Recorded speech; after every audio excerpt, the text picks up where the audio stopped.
Welcome to Conspiracy Talk. I'm just kidding. You're not on the wrong side of TikTok. I would never do that to you guys.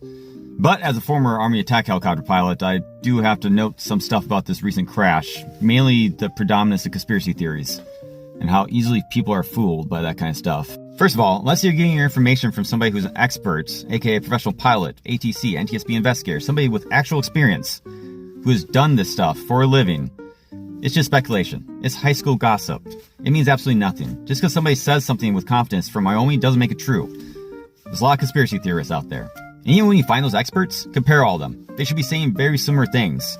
FAA rules and regulations don't change. The way we fly helicopters with crew coordination and all the stuff that goes into it doesn't change no matter if you're flying a Blackhawk or an Apache or a Chinook.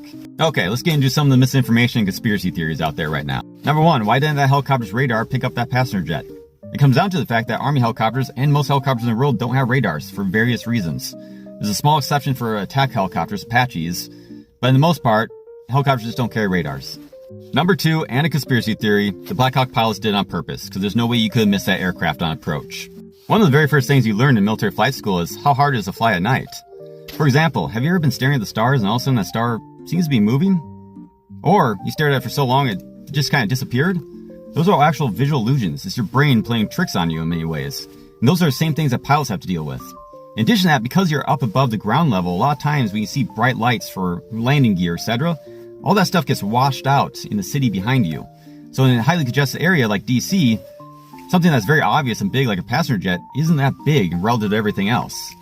I've definitely had times when I was flying where I was tracking something, looked down and do something else, and then looked up and I couldn't find it for 20-30 seconds. It's just one of the downfalls of flying at night. And then on top of that, if you're wearing NVGs, not only do you not have color, now everything's in green and white, or just white and black, depending on what kind of model of NVGs you fly with now. Number three, and also a conspiracy theory, that Black Hawk was up to something nefarious because they took off from the Saudi embassy. Now this conspiracy theory is a little bit more complex because they want you to believe a couple different things by implication. The first is, because they're a Black Hawk unit that transports VIPs, they must be a special operations unit doing super secret stuff. That's not true at all. This unit is just like any other Black Hawk unit in the Army. They just specialize in transporting VIPs. They still do the normal training, they're normal pilots. We're not talking about 160th Night Stalkers here, or special mission units that have specialized helicopters and pilots that do that stuff. Just a normal helicopter unit.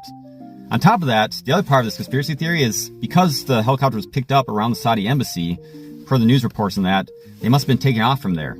The fact of the matter is, just like your headlights at night only go a certain distance, so does that radar.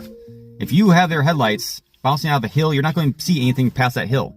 So, in a densely populated area, those radars can only go so far. So the fact of the matter is that helicopter was picked up on radar probably because that's where the radar was first.